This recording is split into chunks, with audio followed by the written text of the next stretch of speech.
Hi, Miss Anna. How are you? I'm good. I'm having coffee. You're having coffee. You like coffee? Of course, 100%. By the way, Miss Anna, may tanong lang naman ako. Kasi you've been here for Thailand ilang taon na? How many years? For 9 years already. 9 years and counting. Wow! So 9 years ka na dito sa Thailand. How does it feel na 9 years? Ano yung mga magagandang experience na still in your memories tapos talaga namang magiging proud ka sa self mo na nakatagal ka ng 9 years? For me, yung personal growth as a teacher kasi dati mahihain pa ako pero ngayon parang medyo kumakapal ng fest ko. Char. Tapos yung gusto ko dito yung nung na-experience ko na maging kindergarten teacher kasi talagang yung course ko is pang high school. Tapos nung una sobrang naiyak ako kasi ang hirap ng maging kindergarten teacher pero as time goes by madami akong natutunan na lessons na pag nagiging kindergarten teacher ka pala is mapapamahal ka sa mga bata kasi napaka-sweet nila. Tapos yung alam mo yung ganun na kahit na galit ka pero andun sila na ihag ka na mawala yung galit mo sa kanila ba. Tapos yung isa pa dito is nagiging creative lalo. Yun, as a teacher. Ayun.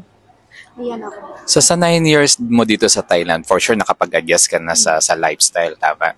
So, ano-ano yung mga masasabi mong best places here, tsaka yung food, yan. Kasi, di ba, living here for 9 years, talagang na-adapt mo na yung kultura nila.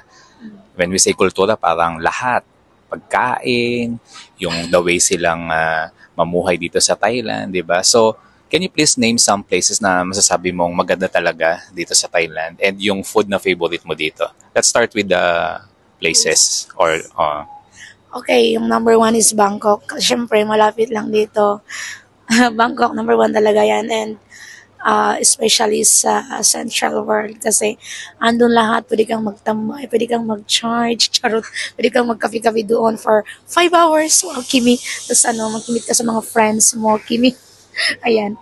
Tapos yung yung food naman, yung favorite ko naman is yung tom yum, ayan, tom yum, um, ngayon, yung kapaumo ba yan, hindi yan nawawala na order namin sa school. Kaya pag mag-order kami, kasama ko yung mga katutubo. Alam na nila kung ano yung orderin para sa akin. Tapos syempre, may na yun, may egg. Ayun, yun lang. so any advice sa mga taong gustong pumunta dito sa Thailand na pasukin din ang mundo ng pagtuturo? Ano yung maipapayo mo sa kanila as a 9 years na nagstay dito sa Thailand? Ayan, yung may papayo natin is, syempre, dapat may lakas ka ng loob. May lakas ka ng loob na tumira sa ibang country. Lalo na yung Thailand na number one is yung language barrier, di ba? Maging open ka, maging flexible ka sa lahat ng bagay-bagay, lalo na sa mga personal growth mo as a Pinoy. Kimi. Number three, yun. Alam, may numbering pa ako. Yan, enjoy mo yung buhay mo, lalo na at nandito ka sa ibang country na iba yung culture nila. Yan, enjoy mo lang. Makipag-meet ka sa mga friends, ganun. Hindi sa mga jowa. Char. Nice seeing you talaga, Jo. By the way, Miss Anna, thank you ha. Thank you for your time and nice to see you here again here in Bangkok. Maraming salamat. Kapun kap.